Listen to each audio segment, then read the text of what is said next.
How many of you guys remember your very first game that you ever played? I'll tell you, I can remember back in the day, yeah, this is one of those kind of videos.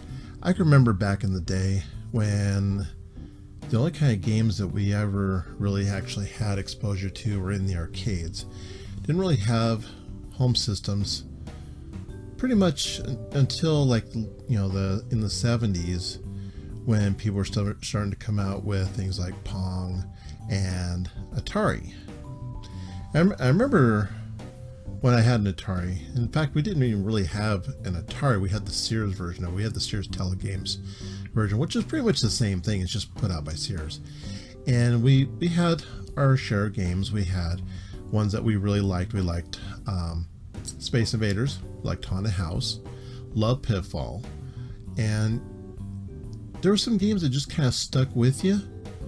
And over time, some of those games either got lost, or they got given away, or they got sold. And it's one of those things that kind of happens over the years, where sometimes when you think that you're not really going to be playing a game anymore, that you really just don't want it anymore.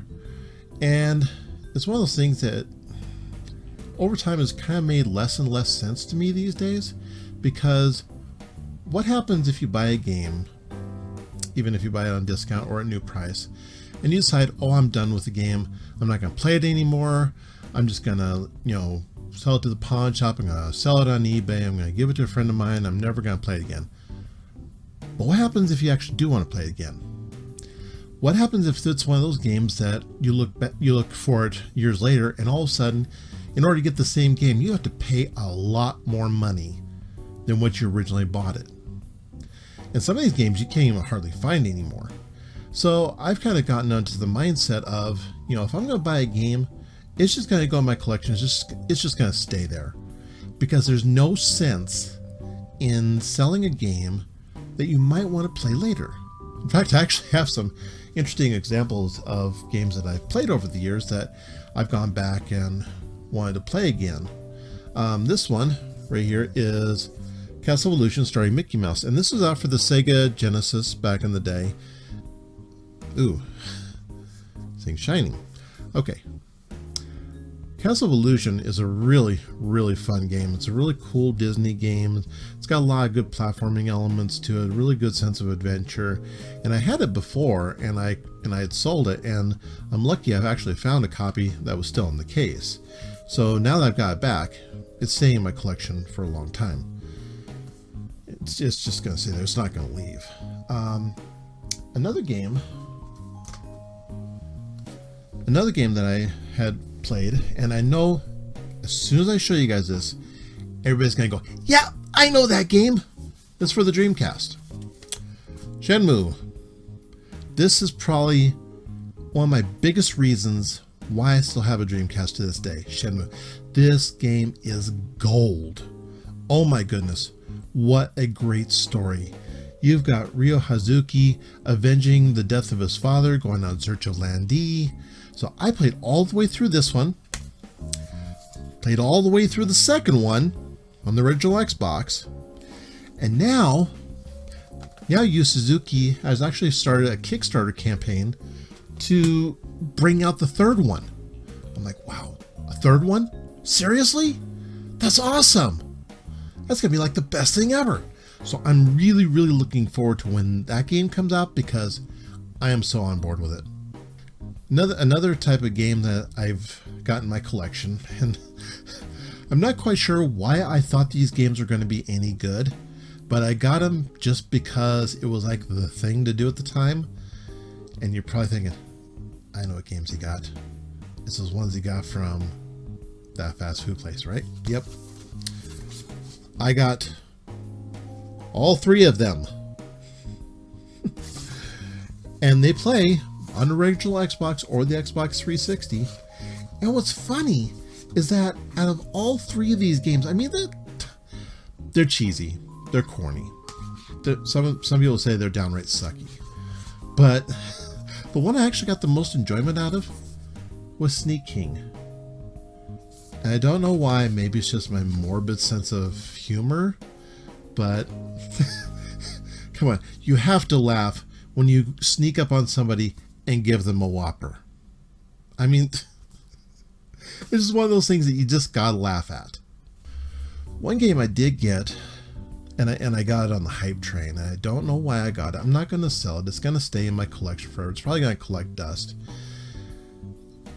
But it's this one. Destiny. I bought it when it first came out. $60 for the base game. And after playing it for a while, this game just did not fulfill my wants and my needs. I'm sorry. I know you guys, there's some of you out there that really love this game who have bought every single expansion pack afterwards. It's just not me. I'm sorry. Forgive me. Now, this is another one that goes back to my Dreamcast days. And I bought this when it came out. Actually, I bought it a little while after it came out. And it's called Omicron the Nomad Soul, and it's a very unusual adventure. And I think part of the biggest reason why I still have this game to this day is because look who's on the cover. If you don't recognize that mug, you haven't been part of the music scene for like a really long time, because that's David Bowie. He plays a character called Boz in this game. He actually makes a couple of different appearances, but yeah, David Bowie is in a Dreamcast game. That's pretty darn freaking amazing. And because of the fact that he's no longer with us, gives me a whole nother reason why I'm going to hang on to this game. Eventually I'll finish it. In fact, if you look in my shelf behind me, there's a lot of games I have not yet finished yet.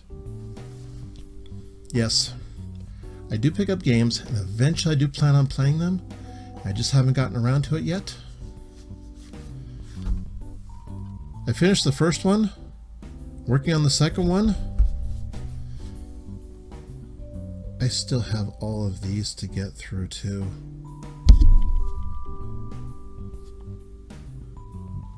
That's a lot of gameplay. But I love Assassin's Creed. And yeah, I know Unity's broken, but I am still going to play it.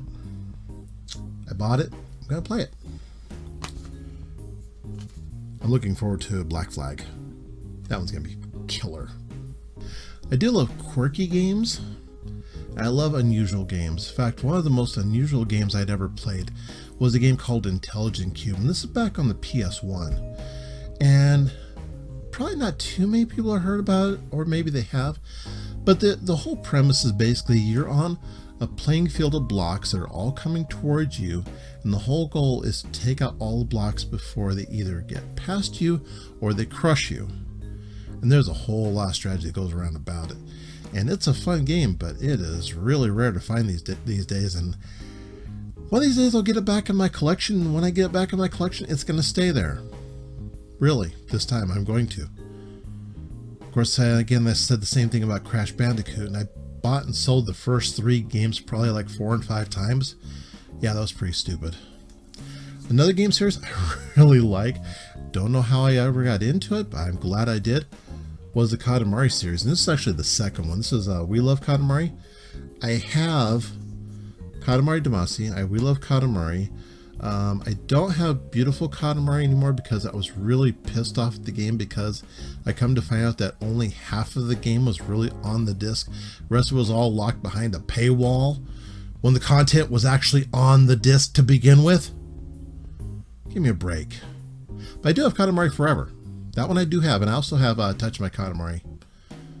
Yeah, take the title as what you will. But the Katamari games are absolutely amazing. They are addictive, they are fun, they're for all ages, and they are very, very weird. Definitely gotta check them out. Here's a game that I really like to this day, even though the graphics are really, really outdated. I love playing D on the Sega Saturn. In fact, I did a whole Let's Play on this game on my friend Crash Override's channel. If you go to Crash's Game Corner, we did an entire Let's Play. We went through this entire game. And here's the thing, it actually has multiple endings, but it depends on if you find all of the cockroaches. Yeah, if you find all the cockroaches, at least that's what they look like. They're bugs. You have to find 4 bugs in this game in order to get the best ending. But it's a great game. Absolutely love it. So one of the last games I'm going to bring up on my list of games I've made in my collection and never going to leave is back in the 90s when I had a Sega CD. I actually had the Model 1, and trust me, I am looking long and hard to find another Model 1 Sega CD, another Model 1 Genesis, because aesthetically, I think they look a whole lot better than the Model 2s did. Even though some of them may have had a little bit more problems, but I like the Model 1s better. Call me a purist, whatever you will, but I still loved them. But one of the games I played on the Sega CD was a really cool RPG called Lunar the Silver Star. And I played through this game. I played through it twice. First time I played through it the regular way, and the second time I did the grind. I ground it and I ground it and I ground it, and I got all the supporting characters up to level 65. I got Alex up to level 99. You got the dragon helmet, the dragon shield, the dragon sword, and the dragon armor. And I gotta tell you, if you grind all the way to level 99 and go up against the final boss, it's probably going to be the most anticlimactic battle you will ever have in your entire life. It's just that sad. But it came out on the PlayStation in complete edition.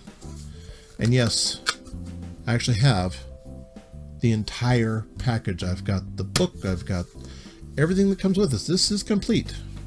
It's not for sale.